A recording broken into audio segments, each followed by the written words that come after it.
Hi friends, எல்லாருக்கும் வணக்கம். So இந்த வீடியோவில் நம்ம என்ன லெசன் பார்க்க போகிறோம் அப்படின்னா 11th ஸ்டாண்டர்டில் இருக்கக்கூடிய உள்ளாட்சி அரசாங்கம் இதான் நம்ம பார்க்க போகிறோம். ஓகேங்களா?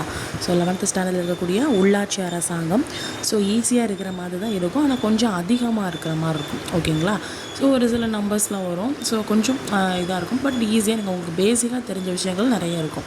ஓகேங்களா? ஸோ ஸ்டார்ட் பண்ணிடலாம். வீடியோ ஃபுல்லாக பாருங்கள். ஸோ அப்போ தான் என்னோடய நோட்ஸ் வந்து உங்களுக்கு யூஸ்ஃபுல்லாக இருக்கும். ஓகேங்களா? ஸோ ஸ்டார்ட் பண்ணிடலாம். ஸோ ஃபஸ்ட்டு என்னது அப்படின்னா பொருள், தன்மை, முக்கியத்துவம். அதாவது ஒரு ஃபஸ்ட்டு ஹெட்டிங் கொடுத்துருப்பாங்க. அதில் என்ன டாபிக் என்ன இது கொடுத்துருக்காங்க அப்படின்னா, ஒரு கிராமமோ இல்லை நகரமோ இல்லை மாநகரமோ இது என்ன பண்ணும், மக்களுக்காக சேவையோ இல்லை ஏதாவது வசதிகள் செஞ்சு கொடுக்கணுமோ இந்த மாதிரி விஷயங்கள் என்ன பண்ணும், கொடுக்கும். ஓகேங்களா? கவர்மெண்ட் மூலமாக இல்லைங்களா? அது மட்டும் இல்லாமல் இந்த உள்ளாட்சி அமைப்புன்னு சொல்கிறாங்கல்ல, உள்ளாட்சி அமைப்பு அது என்ன பண்ணும் அப்படின்னா, உள்ளூருக்குள்ளே ஏதாவது பிரச்சனை இருந்துச்சு அப்படின்னா அதை நிர்வகிக்கிறதுக்காக இந்த உள்ளாட்சி அமைப்பு அப்படிங்கிறது வந்து இருக்குது இல்லைங்களா? ஸோ ஸ்டேட்னால் ஸ்டேட் லெவலில் பார்க்கும். அதுக்கப்புறம் இப்போ வந்து சென்ட்ரல் அப்படின்னா அந்த சென்ட்ரலுக்குள்ளே அந்த என்னென்ன இருக்கோ அதெல்லாம் பார்க்கும். இப்போ ஒரு கண்ட்ரி அப்படின்னு சொல்லிட்டு அந்த கண்ட்ரியில் எவ்வளோ ப்ராப்ளம் வந்துட்டு அந்த கண்ட்ரி மெயின் கவர்மெண்ட் வந்து பார்க்கும். ஸோ அந்த மாதிரி அந்த கிராமம்னா கிராமத்துக்குள்ளே ஏதாவது பிரச்சனை இருந்துச்சு அப்படின்னா அதை அந்த உள்ளூர் அமைப்பு பார்த்துக்கிறோம். நகரம் அப்போ நகரத்துக்குள்ளே ஏதாவது பிரச்சனை இருந்துச்சுன்னா அந்த அமைப்பு பார்த்துக்கணும். ஸோ இந்த மாதிரி தான். ஓகேங்களா? ஸோ உள்ளூர் பிரச்சனைகள் நிர்வகிக்கிறதுக்காக தான் இந்த உள்ளாட்சி அமைப்பு அப்படிங்கிறத வந்து என்ன பண்ணியிருக்காங்க, ஏற்பாடு பண்ணியிருக்காங்க. ஓகேங்களா?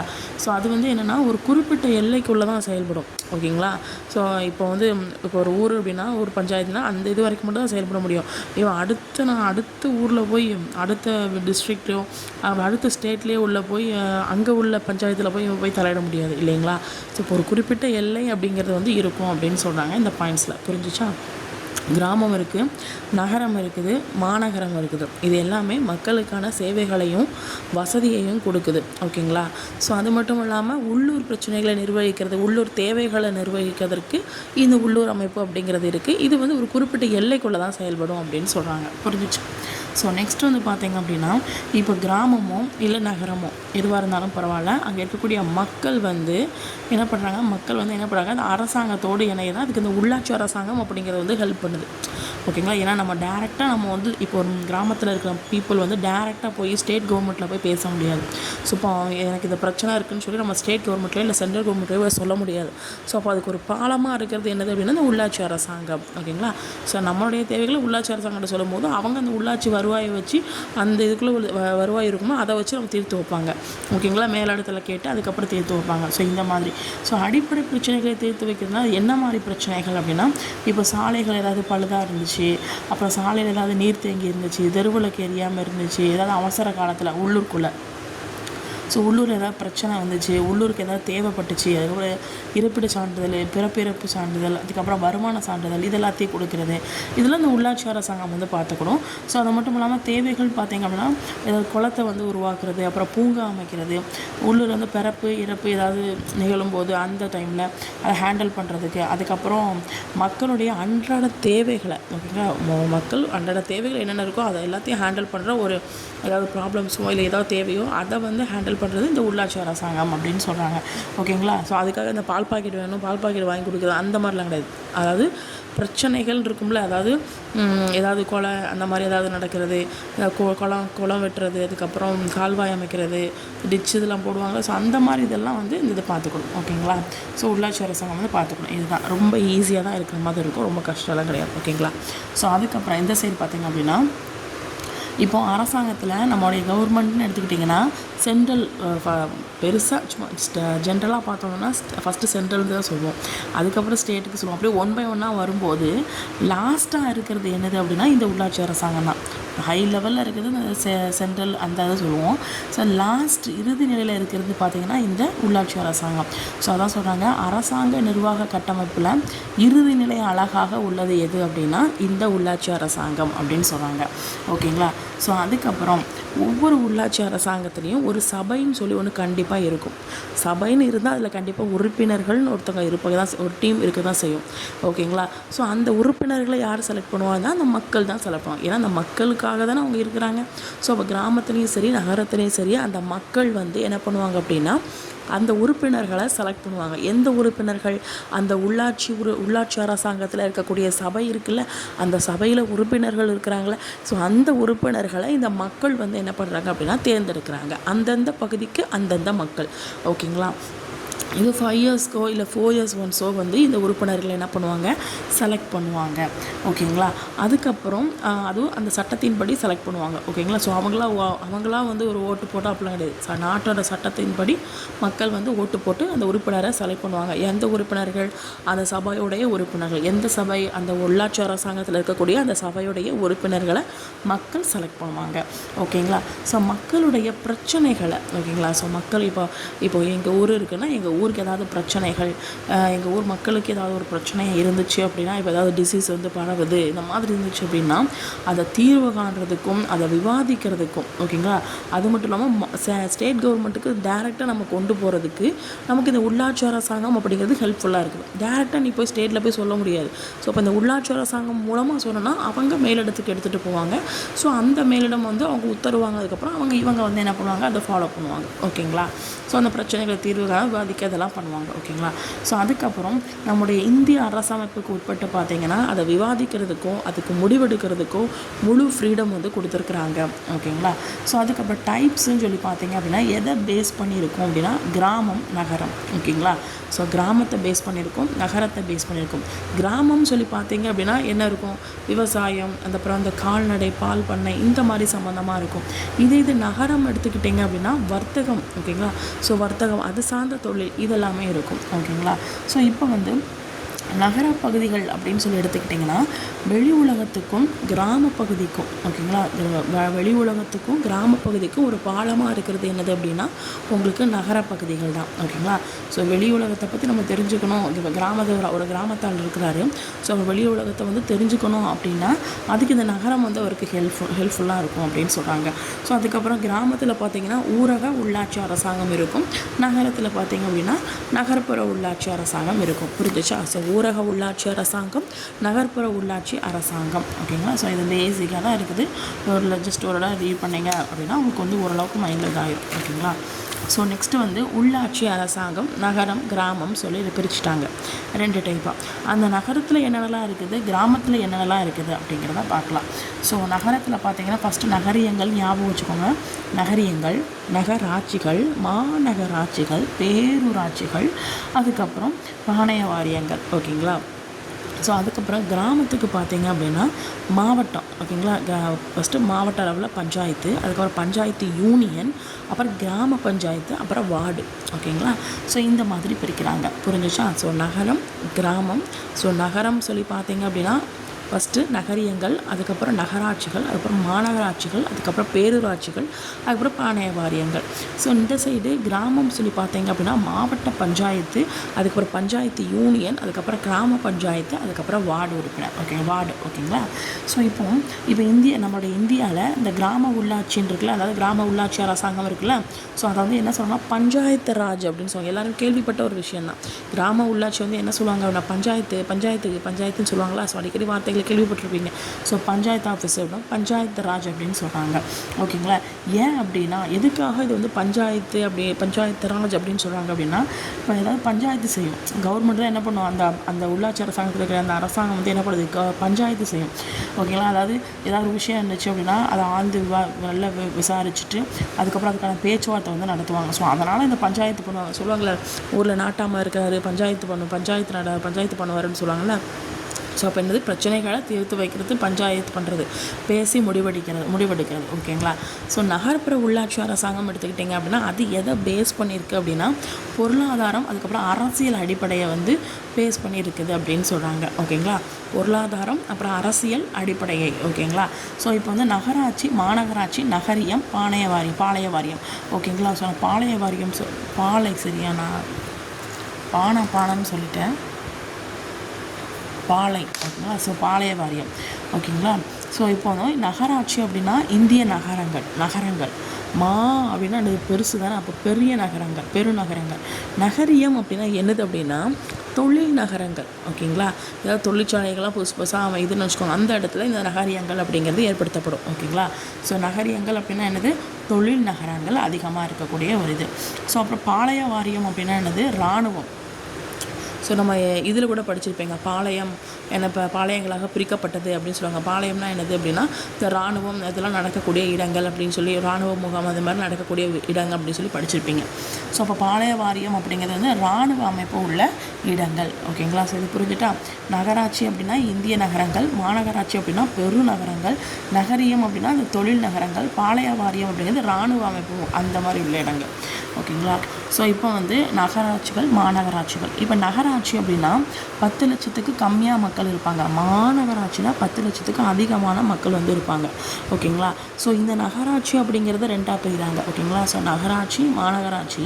ஸோ நகராட்சி அப்படிங்கிறது வந்து 10 லட்சத்துக்கு கம்மியான மக்கள், மாநகராட்சி அப்படிங்கிறது 10 லட்சத்துக்கு அதிகமான மக்கள்.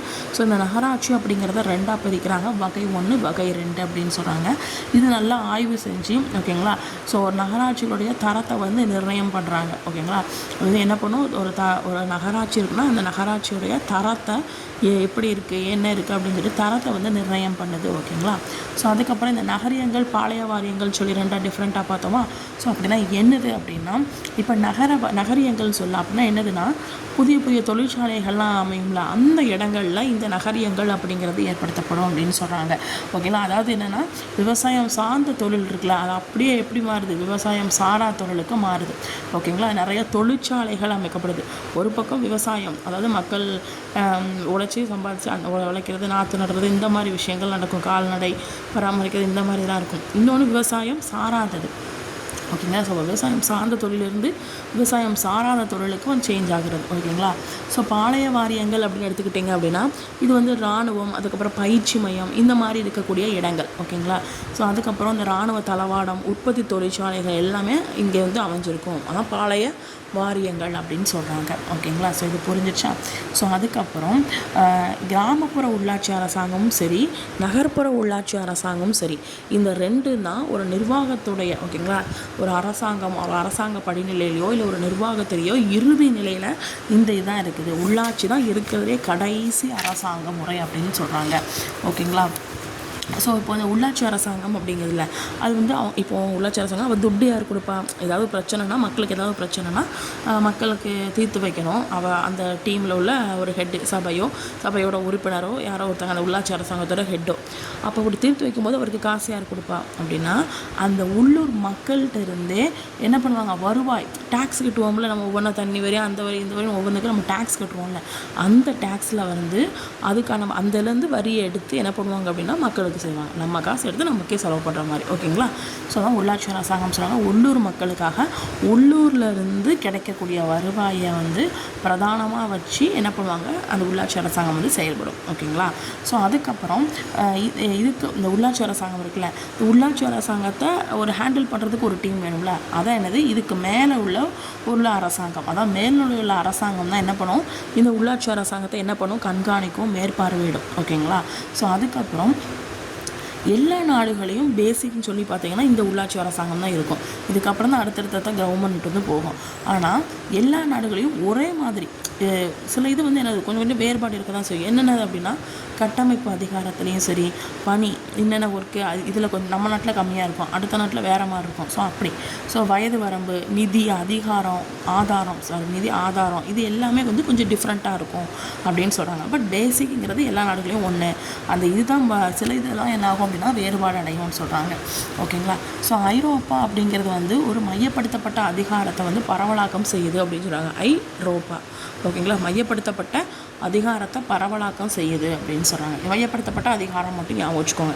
நெக்ஸ்ட்டு வந்து நிர்வாகம், நிதி தொடர்பான அதிகாரம், இது எல்லாத்தையும் வந்து எங்கே கொண்டு போகுது அப்படின்னா மாநில மற்றும் உள்ளாட்சி அரசாங்கத்துக்கு கொண்டு போகுது. ஓகேங்களா? இது வந்து சென்ட்ரல் கவர்மெண்ட்டுக்கு வந்து ரொம்ப ஒரு இதாக இருக்குது அப்படின்னு சொல்கிறாங்க. நிர்வாகம், நீதி, இந்த தொடர்பான அதிகாரத்தை வந்து மாநிலம் மற்றும் உள்ளாட்சி அரசாங்கத்துக்கு வந்து கொண்டு போகுது. ஸோ இது சென்ட்ரல் கவர்மெண்ட்டுக்கு ஒரு அழுத்தம் கொடுக்குற மாதிரி இருக்குது அப்படின்னு சொல்கிறாங்க. ஓகேங்களா? ஏன்னா நிர்வாகம், நீதி அது தொடர்பான அதிகாரத்தை வந்து நம்ம கொடுக்குறோம். ஓகேங்களா. ஸோ மாநிலத்துக்கும் உள்ளாட்சி அரசாங்கத்துக்கும் அப்போ ஒரு வயத்தை கலக்கும். என்னடா சென்ட்ரல் கவர்மெண்ட் வந்து ஒரு என்ன சொல்கிறது, ஒரு அரசாங்கத்திலேயே பேசிக் படிங்கிறது உள்ளாட்சி அரசாங்கம் தான். ஸோ அந்த உள்ளாட்சி அரசாங்கத்தில் நிர்வாகத்தையும் நிதியையும் நம்ம நிதி தொடர்பான விஷயங்களையும் நம்ம வந்து ஒப்படைக்கிறோமே அப்படின்னு சொல்லி ஒரு அழுத்தம் வந்து கொடுக்குது. யாருக்குன்னா சென்ட்ரல் கவர்மெண்ட்டுக்கு. அது யார்கிட்ட ஒப்படைக்கிறோம்? உள்ளாட்சி அரசாங்கத்திட்டையும் மாநிலத்திட்டையும் ஒப்படைக்கிறோம் அப்படின்னு சொல்லிட்டு சென்ட்ரல் கவர்மெண்ட் வந்து ஒரு அழுத்தம் கொடுக்குது அப்படின்னு சொல்கிறாங்க. ஸோ இந்தியாவில் உள்ளாட்சி அரசாங்கம் தோற்றம் மற்றும் வளர்ச்சியை பற்றி பார்த்துடலாம். ஸோ இந்தியாவில் உள்ளாட்சி அப்படிங்கிறது வந்து கிமு பொது ஆண்டுக்கு முன், ஸோ அந்த டைமில் தான் வந்துச்சு. ஸோ பார்த்திங்கன்னா நிறைய குடியரசு நாடுகள் வந்து தோன்றுச்சு, அப்புறம் மறைஞ்சிச்சு, இந்த மாதிரி போய்கிட்டே இருந்துச்சு. ஸோ நம்மளுடைய இந்த உள்ளாட்சி அரசாங்கம் அப்படிங்கிறது வந்து கிமு 600 டு பொது ஆண்டு முன் 600லேருந்து கிபி 600 வரைக்கும் இருந்துச்சு அப்படின்னு சொல்கிறாங்க. ஓகேங்களா. குடியரசு நாடுகள் கிமு 600 டு 600 வரைக்கும், கிபி 600. ஓகேங்களா. இந்த காலத்தில் தோன்றியவர்கள் யார் யார் அப்படின்னா ஜைன மதம், இன்னொன்று புத்த மதம். ஜைன மதத்தை வந்து யார் ஃபார்ம் பண்ணா அப்படின்னா மகாவீரர். ஓகேங்களா. ஸோ புத்த மதத்தை ஃபார்ம் பண்ணது வந்து கௌதம புத்தர். ஓகேங்களா. ஜைனம் அப்படிங்கிறது வந்து மகாவீரர், புத்தர் அப்படிங்கிறது வந்து புத்த மதம் அப்படிங்கிறது வந்து கௌதம புத்தர். ஓகேங்களா. ஸோ ஜைனங்கிறது சமணம். ஓகேங்களா. அதுக்கப்புறம் இந்த ஜைன மதம், அப்புறம் புத்த மதம், அப்புறம் மகாவீரர், கௌதம புத்தர், இந்த இலக்கியங்கள் இருக்குல்ல, ஸோ இவங்க காலகட்டத்தில் இருக்க இலக்கியங்கள் இருக்குல்ல, அது வந்து என்ன பண்ணுதுன்னா கிராமத்துடைய அளவு, அவங்க வாழக்கூடிய முறை, இதை எல்லாத்தையும் என்ன பண்ணுன்னா டிவைட் பண்ணி வச்சுருக்கு, வகைப்பாடு பண்ணி வச்சுருக்கு அப்படின்னு சொல்கிறாங்க அந்த காலகட்டத்திலேயே அப்படின்னு சொல்கிறாங்க. நெக்ஸ்ட்டு வந்து ஹவுடில்யர் அப்படின்னு சொல்கிறாங்க. ஹவுடில்யர். ஓகேங்களா. ஹவுடில்யருடைய அர்த்த சாஸ்திரத்தில் எதை பற்றி சொல்லியிருக்காங்க அப்படின்னா கிராம நிர்வாகம். ஓகேங்களா. முன்னாடி கிராம நிர்வாகம் அப்படிங்கிறது வந்து எப்படி இருந்துச்சு அப்படிங்கிறத பற்றி சொல்லியிருக்காங்க. ஹவுடில்யரின் அர்த்த சாஸ்திரத்தில் கிராம நிர்வாகம் அப்படிங்கிறது முன்னாடி எப்படி இருந்துச்சு அப்படிங்கிறத பற்றி சொல்லியிருக்காங்க. ஓகேங்களா. அப்புறம் கிமு 600 டு கிபி 600 இந்த காலகட்டத்தில் பார்த்திங்கன்னா ஜைன மதம், புத்த மதம். ஜைன மதங்கிறது சமண மதம், இதை வந்து மகாவீரர் தோற்றுவிச்சார். அங்கே வந்து பார்த்திங்கன்னா கௌதம புத்தர். ஸோ இவங்க 2 காலகட்டத்திலையும் பார்த்திங்கன்னா கிராம அளவு, அந்த வாழும் முறை, இதை எல்லாத்தையும் வகைப்பாடு பண்ணி வச்சுருக்காங்க அப்போவே. ஓகேங்களா. ஸோ அதுக்கு முன்னாடி பார்த்திங்கன்னா தென்னிந்திய தீபகற்பம், அதாவது கிறிஸ்து பிறப்பதற்கு முன்னாடியே இந்த உள்ளாட்சி அரசாங்கம் அப்படிங்கிறது செயல்பட்டுருக்குது அப்படின்னு சொல்கிறாங்க. எங்கே அப்படின்னா தென்னிந்திய தீபகத்தில் ஓகேங்களா. தென்னிந்திய தீபகற்பத்தில், அதாவது கிறிஸ்து பிறப்பதற்கு முன்னாடியே உள்ளாட்சி அரசாங்கம் அப்படிங்கிறது தோற்றுவிக்கப்பட்டிருக்கு அப்படின்னு சொல்கிறாங்க. கிறிஸ்து பிறப்பதற்கு முன். ஓகேங்களா. ஸோ இப்போ வந்து என்ன பண்ணுறாங்க, வரலாற்று காலம் இந்த வகைகளை பார்த்தீங்க அப்படின்னா இப்போ சோழர் காலம். ஓகேங்களா. அதுக்கப்புறம் களப்பிரர் காலம். ஓகேங்களா. ஸோ அதுக்கப்புறம் வந்து பிந்தைய சோழர் காலம், அதுக்கப்புறம் விஜயநகர பேரரசுடைய தோற்றம், அப்புறம் இஸ்லாமியர்கள், அப்புறம் முகலாயர்கள், அப்புறம் ஆங்கிலேயர்கள் வருகை, இந்த மாதிரி இருந்துச்சு. நான் அகெயின் மறுபடியும் சொல்கிறேன், நல்லா கேட்டுக்கோங்க. சோழர் காலம், களப்பிரர் காலம், பிந்தைய சோழர் காலம். இப்போ சோளம் கலந்து போயிருக்குது, பின்னாடி சோளம். ஓகேங்களா. ஸோ விஜயநகர பேரரசின் தோற்றம், இதுக்கான காரணம்னா விஜயா. ஸோ அந்த பொண்ணு வந்து ஒரு இஸ்லாமியர், அவங்க முகம் வந்து ஆங்கிலேயர் முகம் மாதிரி இருக்கும், இப்படி கூட ஞாபகம் வச்சுக்கலாம். ஓகேங்களா. ஸோ அகைன் சொல்கிறேன், ஃபஸ்ட்டு வந்து சோழர்கள். ஓகேங்களா. ஸோ சோழர் காலம், அப்புறம் களப்பிரர் காலம், அப்புறம் பிந்தைய சோழர் காலம், அப்புறம் விஜயநகர பேரரசு தோற்றம். ஸோ அவள் வந்து முஸ்லீம் பொண்ணு, ஸோ இப்போ இஸ்லாமியர்கள், அவள் முகம் அழகாக இருக்கும், ஸோ முகலாயர்கள். ஸோ லாஸ்ட் வந்து என்னதுன்னா அவள் பார்க்கறதுக்கு ஆங்கிலேய மாதிரி இருப்பாள், ஸோ இப்போ ஆங்கிலேயர்கள் வருகை, இந்த மாதிரி இருக்குது. ஸோ இதில் வந்து இந்த சோழர் காலத்துலேயும் களப்பிரர் காலத்துலேயும் எந்த ஒரு ஆதாரம் வந்து கொஞ்சம் கம்மியாக தான் கிடச்சிருக்கு அப்படின்னு சொல்கிறாங்க. ஸோ ஓகேங்களா. ஆனால் தென்னிந்தியாவில் பாண்டியர் காலத்துலேயும் தென்மத்திய இந்தியாவில் பல்லவர் காலத்துலேயும், ஓகேங்களா, மத்தியில் பல்லு இருக்குது. ஓகேங்களா. தென்னிந்தியாவில் பாண்டியன் தான். ஓகேங்களா. இப்போ தென்னிந்தியாவில் பாண்டியர் காலத்துலேயும் தென் மத்திய இந்தியாவில் உங்களுக்கு வந்து பல்லவர் காலத்துலேயும் என்ன பண்ணுறாங்க, ஆதாரம் வந்து கிடச்சிருக்கு அப்படின்னு சொல்கிறாங்க. ஓகேங்களா. சோழர் காலத்தில் பார்த்தீங்க அப்படின்னா உள்ளாட்சி அரசாங்கம் அப்படிங்கிறது வந்து மேம்பட்டு இருக்குது அப்படின்னு சொன்னாங்க. ஓகே, நல்ல மேம்பாடு அடைச்சிருந்துச்சு. அப்போது யாருடைய காலத்தில் உள்ளாட்சி அரசாங்கம் அப்படிங்கிறது நல்ல மேம்பாடு அடைஞ்சிருந்துச்சு அப்படின்னா சோழர் காலத்தில். ஓகேங்களா. ஆதாரம் கம்மியாக கிடச்சிது அப்படிங்கிறது வந்து சோழர் காலத்துலேயும் களப்பிரர் காலத்துலேயும், தென்மத்திய இந்தியாவிலையும் தென்னிந்தியாலையும், அதாவது தென்னிந்தியாவில் பாண்டியர் காலத்துலேயும் தென்மத்திய இந்தியாவில் உங்களுக்கு பல்லவர் காலத்திலும் உங்களுக்கு வந்து ஆதாரம் வந்து கிடச்சிருக்கு அப்படின்னு சொல்கிறாங்க. ஓகேங்களா. புரிஞ்சிருச்சா. ஸோ நெக்ஸ்ட்டு வந்து பார்த்திங்க அப்படின்னா காஞ்சிபுரம் மாவட்டம் உத்திரமேரூர் அப்படிங்கிற இடத்துல முதலாம் பராந்தக சோழர். ஓகேங்களா. ஸோ அவங்களுடைய கல்வெட்டுகள் வந்து இருந்திருக்கு. ஓகேங்களா. இப்போ உத்தரத்தில் பறக்கிறது என்னது, பருந்து தானே. உத்தரமேரூர் பருந்து, அப்போ பராந்தகம். ஓகேங்களா. பருந்து மேலே போயிட்டுனா என்ன ஆகும், உத்தரத்தில் போயிட்டுனா, உத்தரம்னா எனக்கு மேலேன்னு வச்சுக்கோங்க, உத்தரத்தில் அப்படின்னு சொல்லுவாங்களா. உத்தரம், அந்த உத்தரத்தில் வந்து பருந்து பறக்கு, அது வந்து காஞ்சி போயிருக்கு, தொண்டை காஞ்சி போயிருக்கு, ஏன்னா உத்தரத்தில் போய் பறக்குல்ல. ஸோ அப்போ உத்தரம் பருந்து காஞ்சி போயிருக்கு. ஸோ காஞ்சிபுரம் டிஸ்ட்ரிக்ட், உத்தரமேரூர், முதலாம் பராந்தக சோழன் கால கல்வெட்டு. ஓகேங்களா. ஸோ கிபி பொது ஆண்டு 919. ஓகேங்களா. அப்பத்துலேருந்து கிபி பொது ஆண்டு 922, 19 to 22. ஸோ இதில் வந்து உள்ளாட்சி அரசாங்கத்தை பற்றி எக்ஸ்பிளைன் பண்ணியிருக்காங்க அப்படின்னு சொல்கிறாங்க. ஓகேங்களா. ஸோ நல்லா கேட்டுக்கோங்க. காஞ்சிபுரம் மாவட்டம், உத்தரமேரூர், பராந்தகர், முதலாம் பராந்தகர், அந்த பராந்தக சோழனுடைய கல்வெட்டில் வந்து 919 to 922 அந்த காலகட்டத்தில் என்ன பண்ணியிருக்காங்கன்னா உள்ளாட்சி அரசாங்கத்தை பற்றி எக்ஸ்பிளைன் பண்ணியிருக்கிறாங்க. ஸோ ஒவ்வொரு ஊர்லேயும் எடுத்துக்கிட்டிங்க அப்படின்னா ஒரு சபை அப்படிங்கிறது வந்து இருக்கும். ஓகேங்களா. எல்லா மென்ஸும் வந்து எல்லா மென்ஸ்லாம் என்னது மென்ஸ் ஓகே என்ன பண்ணுவாங்க, உறுப்பினராக இருப்பாங்க. ஓகேங்களா. அதுக்கப்புறம் ஏதாவது பொது பிரச்சனை இருந்துச்சு அப்படின்னா அதுக்கான முடிவுகளை வந்து என்ன பண்ணுவாங்க அப்படின்னா எடுப்பாங்க. ஓகேங்களா. அதுக்கப்புறம் ஒவ்வொரு ஊர்லேயும் ஒரு சபை அப்படின்னு சொல்லி இருக்கும் இல்லைங்களா. ஸோ ஊர் அப்படின்னா மகாசபை, நகரம், நாடு, இது மாதிரி 4 இது பண்ணியிருக்காங்க. ஓகேங்களா. ஊர், மகாசபை, நகரம், நாடு. ஊர், மகாசபை, நகரம், நாடு. ஊரும் மகாசபை இது 2 பார்த்திங்க அப்படின்னா கவர்மெண்ட் வந்து கட்டளையிடும். யாருக்கு அப்படின்னா அதிகாரிகளுக்கு. ஸோ அவங்க வந்து என்ன பண்ணுவாங்க, அப்படியே செயல்படுத்துவாங்க, மக்களோட பிரச்சனைகளை செயல்படுத்துவாங்க. தெரிஞ்ச விஷயந்தான். ஒரு ஊர்லேயோ இல்லை ஏதாவது மகாசபை, அதில் இருக்கக்கூடிய மகாசபையிலையோ ஏதாவது பிரச்சனை இருந்துச்சு என்னன்னா கவர்மெண்ட் வந்து அதுக்கான தலைமை அந்த அதிகாரிகிட்ட வந்து சொல்லுவாங்க. ஸோ அதன் மூலமாக நடக்கப்படும். ஸோ நகரம் சொல்லி பார்த்தீங்க அப்படின்னா வியாபார மையம். கண்டிப்பாக நகரத்தில் தான் நிறைய கடைகள் அந்த மாதிரி வியாபாரம் இதெல்லாம் அதிகமாக நடக்கும். ஸோ வியாபார மையமாக இருக்கும். நாடு பார்த்திங்க அப்படின்னா நாட்டில் என்னென்னலாம் இன்க்ளூட் ஆகும், கிராமமும் இன்க்ளூட் ஆகும், மற்ற பகுதிகளும் இன்க்ளூட் ஆகும்னா உள்ள அதுவும் சேர்ந்துருக்கும் அப்படின்னு சொல்கிறாங்க. ஓகேங்களா. ஸோ இந்த 2 பார்த்திங்க அப்படின்னா அதாவது நகரம் வியாபார மையமாகவும், நாடு அப்படிங்கிறது வந்து உங்களுக்கு வந்து கிராமம் மற்ற பகுதிகளை உள்ளடக்கி இருக்கும். ஸோ இந்த நகரமும் நாடும் என்னென்னலாம் பண்ணுது அப்படின்னா இப்போ நிலம் தொடர்பான கட்டுப்பாடு, அதுக்கப்புறம் கோயில், அப்புறம் நீர்ப்பாசனம் நிர்வகிக்கிறது, வரி வசூலிக்கிறது, கடன் கொடுக்கறது, இந்த மாதிரி ஓகேங்களா, இந்த மாதிரி விஷயங்களை வந்து இது பண்ணுது அப்படின்னு சொல்கிறாங்க. ஓகேங்களா. புரிஞ்சிச்சா. ஸோ நெக்ஸ்ட்டு வந்து சான்று அப்படிங்கிறது வந்து ரொம்ப கம்மியாக கிடச்சிருக்கு. 9ஆம் நூற்றாண்டுக்கு முன்னாடி உள்ளாட்சி அரசாங்கத்தை பற்றி 9ஆம் நூற்றாண்டுக்கு முன்னாடி கம்மியான அதாவது சான்றுகள் அப்படிங்கிறது வந்து கம்மியாக கிடச்சிருக்கு அப்படின்னு சொல்கிறாங்க. புரிஞ்சிச்சா. ஸோ அதுக்கப்புறம் யார் வரான்னா முதலாம் ராஜராஜ சோழன். ஓகேங்களா. ஸோ வீரநாராயண சதுர்வேதி மங்கலம் அப்படிங்கிற ஒரு ஊரில் மகாசபைக்கு ஒருத்தர் துரோகம் பண்ணியிருக்காங்க. அந்த துரோகம் ஒருத்தர் இல்லை, நிறைய பேர். ஸோ அப்போ மகாசபையில் நாட்டுக்கு துரோகம் செஞ்சவரை அந்த துரோகிகளை வந்து என்ன பண்ணியிருக்காங்க, அவங்களுடைய சொத்துக்களை வந்து என்ன பண்ணியிருக்காங்க, பறிமுதல் வந்து பண்ணி பண்ணுறதுக்கு என்ன பண்ணியிருக்காங்க, உத்தரவிட்டிருக்காங்க அப்படின்னு சொல்லி சொல்கிறாங்க. ஓகேங்களா. முதலாம் ராஜராஜ சோழன் ராஜராஜ சோழன் வீரன் நாராயண. ஓகேங்களா. வீரநாராயண சதுர்வேதி மங்கலம். ஒரு 2-3 சொல்லி பாருங்கள் அப்படின்னு வச்சுக்கோங்க. முதலாம் ராஜராஜ சோழன் வீரநாராயண சதுர்வேதி மங்கலம். முதலாம் ராஜராஜ சோழன் வீரநாராயண சதுர்வேதி மங்கலம்.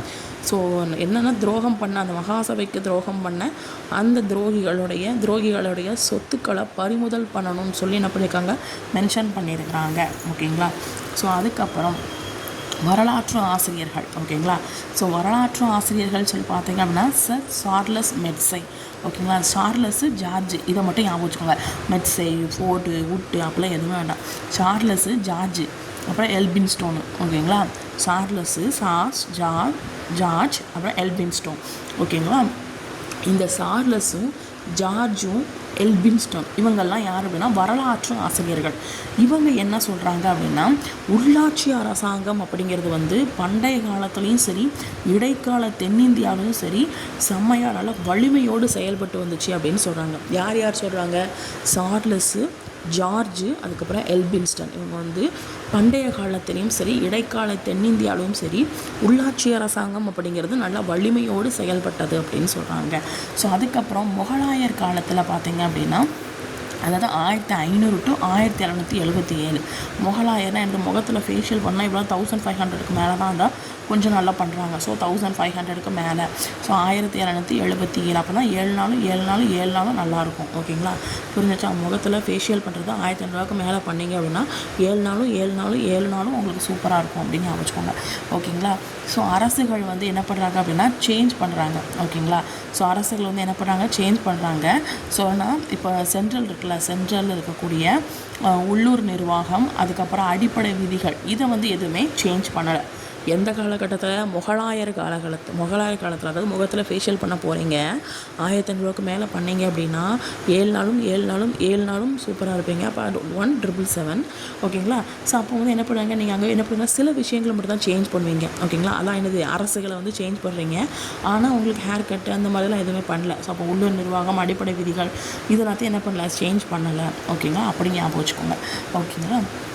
ஸோ அதுக்கப்புறம் இந்த சைடு முகலாய பேரரசு வந்து ரொம்ப உச்சம் பெற்றிருந்த அந்த டைமில் பார்த்திங்கன்னா பல மாகாணங்களாக என்ன பண்ணியிருக்காங்க, டிவைட் பண்ணியிருக்காங்க. மாகாணம் அப்படின்னா என்னென்னா பராக்னஸ். ஓகேங்களா, பராக்னாஸ். ஓகேங்களா. இந்த மாகாணங்களுடைய உட்பிரிவு தான் என்னது அப்படின்னா சர்க்கார் படம் இருக்குல்ல, ஸோ சர்க்கார். ஸோ இந்த மாகாணங்களை உட்பிரிவுகளில் சர்க்கார்னு சொல்கிறோமோ அதுக்கு கீழே என்ன இருக்குது அப்படின்னா பல கிராமங்களை கொண்ட தொகுதி. அதை என்ன சொல்கிறாங்கன்னா பராக்கஸ். பராக்னாஸு, இது பராக்காசு. ஓகேங்களா. இது சர்க்கார். மாகாணங்களின் உட்பிரிவு எது அப்படின்னா சர்க்கார். ஸோ மாகாணங்களை வந்து டிவைட் பண்ணியிருக்காங்க. அந்த மாகாணங்கள்னால் என்னது அப்படின்னா பராக்னாஸ், அது பராக்காஸ். ஓகேங்களா. ஸோ அதுக்கப்புறம் முகலாய பேரரசுடைய இறுதி காலத்தில் பார்த்திங்க அப்படின்னா முகலாய பேரரசு எண்டுக்கு வரப்போகுது. ஸோ அப்போ உள்ளாட்சி அரசாங்கமும் எண்டுக்கு வந்துட்டு வீழ்ச்சி அடைஞ்சிருச்சு. ஓகேங்களா. ஸோ பிளாசி போர் வந்து 1757 நடந்திருக்கு, எல்லாத்துக்கும் தெரியும். ஸோ அப்போ வந்து ஆங்கில கிழக்கிந்திய கம்பெனி இருக்குல்ல, ஸோ அது வந்து என்ன பண்ணுதுன்னா வங்காள நவாப்கிட்ட இருந்து என்ன பண்ணாங்க, வரி வசூல் நிலவரி வசூல் பண்ணுவாங்கள்ல, அந்த உரிமையை வந்து வாங்கிட்டு கிழக்கிந்திய கம்பெனி யார்கிட்ட இருந்து, வங்காள நவாப்கிட்ட இருந்து. எப்போன்னா பிளாசி போர் 1857க்கு அப்புறமா. ஸோ அதுக்கப்புறம் வந்து யார் ஆட்சி வந்துச்சு அப்படின்னா முகலாயர் ஆட்சி வந்துச்சு. ஸோ புரிஞ்சிச்சா? இதுக்கு முன்னாடி சொன்னாலும் அதெல்லாம் ஓரளவுக்கு புரிஞ்சிச்சா? ஸோ அதுக்கப்புறம் ஆங்கிலேயருடைய ஆட்சி காலத்தில், ஓகேங்களா. ஸோ ஆங்கிலேயருடைய ஆட்சி காலத்தில் பார்த்தீங்க அப்படின்னா மாகாண தலைநகரம் அப்படிங்கிறது வந்து இப்போ ஆங்கிலேயர் ஆட்சி ஸ்டார்ட் ஆகிடுச்சு. ஸோ ஆங்கிலேயர் ஆட்சி காலத்தில் மாகாண தலைநகரம் அப்படிங்கிறது வந்து கல்கத்தா, பம்பாய், சென்னை. இதை தவிர ஓகேங்களா. ஸோ மாகாண தலைநகரம் அப்படின்னு சொல்லி அவங்க பார்த்தீங்கன்னா எதெல்லாம் இருந்துச்சு, கல்கத்தா, பம்பாய், சென்னை. இது தவிர மற்றதெல்லாம் இருக்கும்ல, கிராமம், நகரம். ஸோ இதில் இருக்கக்கூடிய வியாபார மையங்கள் வந்து எந்த ஒரு கட்டுப்பாட்டு கீழேயோ இல்லை மேற்பார்வையின் கீழேயோ இல்லை. ஓகேங்களா. ஸோ அப்போ வந்து மாகாண தலைநகரமாக இருக்கக்கூடிய கல்கத்தா, பம்பாய், சென்னை இதை தவிர மற்ற எதுவுமே வந்து அவங்களுடைய ஆட்சி காலத்தில் அவங்களுடைய மேற்பார்வை கீழ் இல்லை, எந்த ஒரு கண்ட்ரோலுக்கும் கீழே இல்லை. ஓகேங்களா. ஸோ இப்போ மாவட்ட நிர்வாகம் எடுத்துக்கிட்டிங்க அப்படின்னா யார் கீழே இருக்கும், மாவட்ட ஆட்சியர். ஸோ அவர் கீழே தான் அந்த நிர்வாகம் அப்படிங்கிறது செயல்படும். ஓகேங்களா. ஸோ அதுக்கப்புறம் அவருடைய முக்கிய அமைப்பு, அப்புறம் கட்டுப்பாடு, ஊரக பகுதியில் இருக்கக்கூடிய முக்கிய அமைப்புகள், அதுக்கப்புறம் கட்டுப்பாடு, இது எல்லாமே இந்த மாவட்ட நிர்வாகத்தில் வந்து இருக்கும். ஓகேங்களா. ஸோ அதுக்கப்புறம் 1882 ரிப்பன் 2 சைடில் தானே ரிப்பன் கட்டுவோம். இந்த ரெட்டச்சட்டை கட்டும்போது இந்த சைடு ஒரு ரிப்பன், அந்த சைடு ஒரு ரிப்பன். ஸோ இப்போ 2 ரிப்பன். அப்போ ரிப்பன் பிரபு வந்து ஒரு தீர்மானம் கொண்டு வராரு. ஸோ என்னன்னா ஊரக உள்ளாட்சி அமைப்புகளை ஏற்படுத்தணும், மேற்பார்வையிடணும் அப்படின்னு சொல்லி அவர் சொல்கிறாரு. அப்போ கேட்பாங்க, அப்போது ஊரக உள்ளாட்சி அமைப்புகளை ஏற்பாடு செய்யணும், அதுக்கப்புறம் மேற்பார்வையிடணும்னு சொன்னது யார் அப்படின்னா ரிப்பன் பிரபு. ஓகேங்களா. ஸோ யாரெல்லாம் ரிப்பன் தலையில் கட்டியிருக்காங்க அப்படின்னு சொல்லி வாங்க மேற்பார்வையிடலாம் அப்படின்னு சொல்லிட்டு என்ன பண்ணுறாங்க, ஊரில் உள்ள மக்கள் எல்லாத்தையும் இப்போ என்ன பண்ணுறாங்க, மேற்பார்வையிடுறாங்கன்னு ஞாபகம் வச்சுக்கோங்க. அப்போ ஊரில் உள்ள அப்புறம் ஊரக. ஸோ அப்போ என்ன பண்ணுறாங்க, ரிப்பன் கட்டியிருக்காங்களா, ரிப்பன் பிரபு. ஸோ 2 சைடு ரெட்டச்சடை. ஸோ 1882. ஓகேங்களா.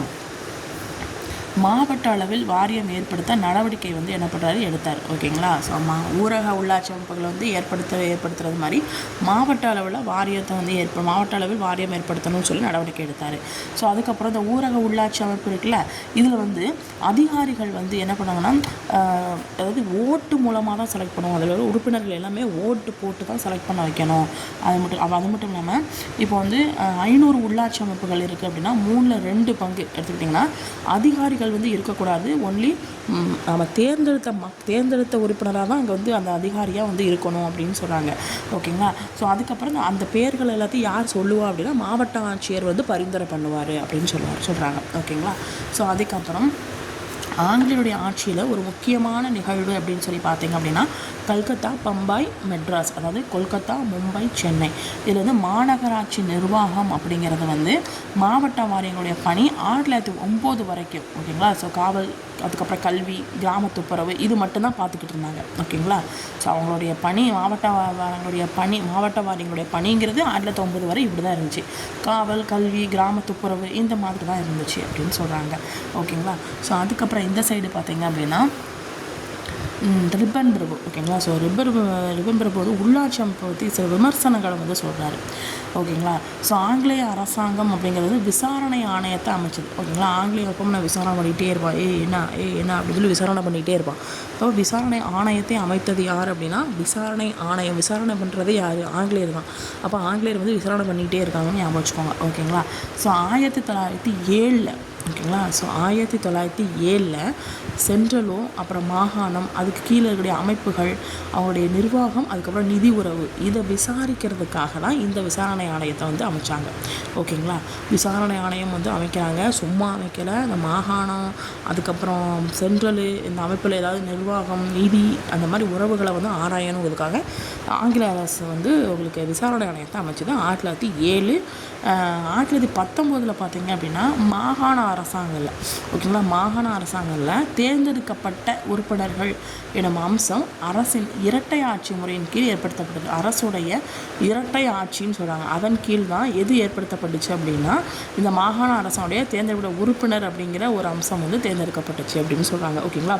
இரட்டை ஆட்சி முறைன்னு இருக்குது. அந்த ஆட்சி முறைக்கு கீழே தான் அதன் மூலமாக தான் என்ன பண்ணுறாங்க அப்படின்னா மாகாண அரசாங்கத்தில் உறுப்பினர் அப்படிங்கிற ஒரு விஷயம், அந்த அம்சம் அப்படிங்கிறது வந்து தேர்ந்தெடுக்கப்பட்டிருக்கு அப்படின்னு சொல்கிறாங்க, ஓகேங்களா. எதன்படி? 1919 அரசாங்க சட்டத்தின்படி, ஓகேங்களா. ஸோ அதுக்கப்புறம் பார்த்திங்கன்னா தமிழ்நாட்டில் கிராம உள்ளாட்சி அப்படிங்கிறது எப்போ இருக்குதுன்னு, அதாவது எவ்வளோ இருக்குதுன்னு பார்க்கலாம். 1926 1417, 1937 6250. அப்போ கிராம உள்ளாட்சி அப்படிங்கிறது வந்து இன்க்ரீஸ் ஆகிருக்கு, ஓகேங்களா. ஸோ 26 வயது நிலை, 36 வயது நிலைன்னு படம் பார்த்துருக்கீங்களா. ஸோ 36 வயது நிலையில் 37. ஸோ அப்போ அதுக்கு முன்னில் 10 இது என்னது 26. அப்போ 26 36ன்னு போடுறதுக்குள்ள 37ன்னு போடுறீங்க, ஓகேங்களா. ஸோ 17 வயசுலேருந்து 50 வயசு. ஆல்ரெடி நம்ம வந்து குழந்தைங்க ஸ்டேஜஸ் தாண்டுறது வந்து 17 வயசு. அப்போ அந்த வயசாகிறதுங்கிறது 50 வயசு. அப்போ 50 லாஸ்ட்டில் முடியும்னு ஞாபகம் வச்சுக்கோங்க, ஓகேங்களா. ஸோ 3 அடுக்கு உள்ளாட்சி அமைப்புகள் இருக்குது. ஒன்று மாவட்டம், இன்னொன்று வட்டாரம், இன்னொன்று கிராமம், ஓகேங்களா. ஸோ அந்த மாவட்டத்துலேயும் வட்டாரத்துலேயும் வந்து 1923 இந்த 2 அப்படின்னா 2 சில மாற்றங்கள் வந்து ஏற்பாடு பண்ணாங்க, ஓகேங்களா. ஸோ சில மாற்றங்களை வந்து ஏற்பாடு பண்ணாங்க. அது மட்டும் இல்லாமல் மாகாணங்களிலிருந்து, ஓகேங்களா. ஸோ மாகாணங்களிலிருந்து தலைவர்களை வந்து என்ன பண்ணாங்க அப்படின்னா சேஞ்ச் பண்ணாங்க, ஓகேங்களா. ஸோ அலுவலர்கள் தலைவர்கள் எல்லாத்தையும் நியமனம் பண்ணாங்க, ஓகேங்களா.